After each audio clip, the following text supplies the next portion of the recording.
जहां उत्तर प्रदेश में विदेशी निवेश के लिए मुख्यमंत्री योगी आदित्यनाथ सिंगापुर और साथ ही जापान के दौरे पर यात्रा कर रहे हैं।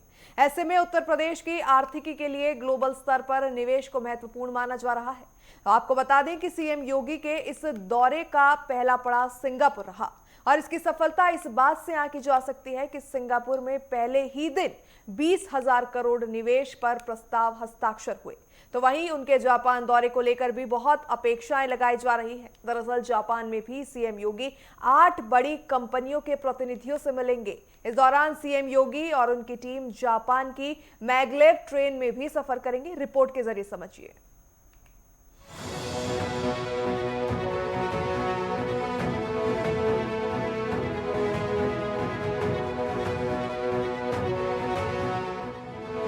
उत्तर प्रदेश की आर्थिक प्रगति के लिए निवेश को आमंत्रित करने के लिए यूपी के मुख्यमंत्री योगी आदित्यनाथ और उनकी टीम सिंगापुर और जापान के दौरे पर है।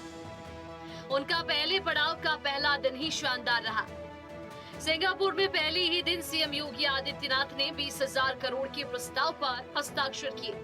कई अंतर्राष्ट्रीय कंपनियों से हुई इस समझौते में यूपी में आर्थिक प्रगति और रोजगार के लिए अहम मायने रखते हैं।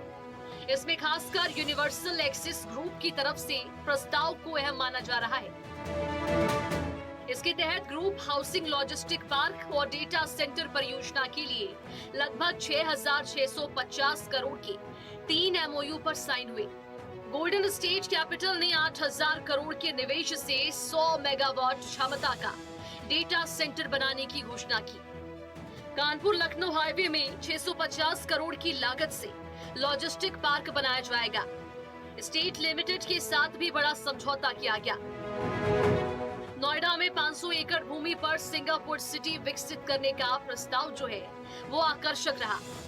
इसे सिंगापुर की शहरी नियोजन और तकनीक के आधार पर बनाया जाएगा। नोएडा में यमुना एक्सप्रेसवे औद्योगिक विकास प्राधिकरण के क्षेत्र में जेवर एयरपोर्ट के पास आवासीय टाउनशिप विकसित की जाएगी। नोएडा ग्रेनो क्षेत्र में 40 मेगावाट आईटी पावर क्षमता वाला hyper scale data centre park स्थापित होगा। भारत के प्रधानमंत्री मोदी ने देश की अर्थव्यवस्था को $5 ट्रिलियन का लक्ष्य रखा है और इस लक्ष्य के लिए यूपी से कई अपेक्षाएं भी हैं। यूपी का आर्थिक विकास तेजी से हो रहा है और माना जा रहा है कि यूपी की अर्थव्यवस्था को गति देने के लिए बड़े स्तर पर निवेश की दरकार है और इसी लक्ष्य को साधने के लिए मुख्यमंत्री योगी आदित्यनाथ ने विदेशों से निवेश के लिए पहल की है। सीएम योगी आदित्यनाथ के सिंगापुर पहुंचने पर उनका भव्य स्वागत किया गया। उन्होंने प्रवासी भारतीयों को भी संबोधित किया। यूपी के सीएम योगी आदित्यनाथ 18 लोगों की टीम के साथ सिंगापुर और जापान के दौरे पर हैं। यूपी में निवेश और कौशल विकास को रफ्तार देने के लिए वो इन 2 देशों के दौरे पर हैं। सिंगापुर के दौरे में उन्होंने पीएम वोरेस वोंग से मुलाकात की। साथ ही वो 33 वैश्विक कंपनियों के प्रतिनिधियों से भी मुलाकात कर रही हैं। सीएम योगी आदित्यनाथ ने data centre, data infrastructure, logistic park, नवीनीकरण ऊर्जा, एविएशन, हरित ऊर्जा जैसे क्षेत्रों में निवेशकों को साधने की कोशिश की। इसके साथ ही हरित ऊर्जा और औद्योगिक कॉरिडोर विकास में सिंगापुर की विशेषज्ञता का लाभ उठाना चाहता है। अपनी सिंगापुर यात्रा में सीएम योगी आदित्यनाथ प्रदेश में तकनीकी सहयोग और औद्योगिक विकास पर अलग अलग स्तर पर चर्चा कर रही हैं। मुख्यमंत्री योगी आदित्यनाथ का सिंगापुर पहुंचने पर भव्य स्वागत किया गया।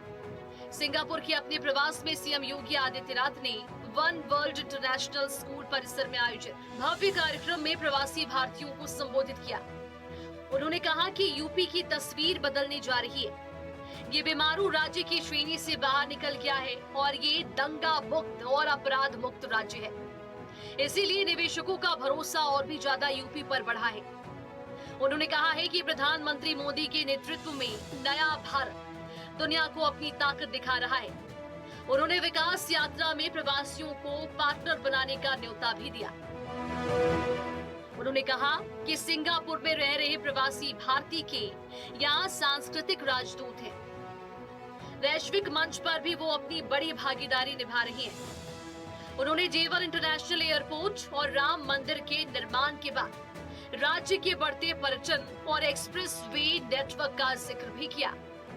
उन्होंने कहा कि अब आप अयोध्या आएंगे तो पहचान नहीं पाएंगे। अयोध्या का तेजी से विकास हुआ।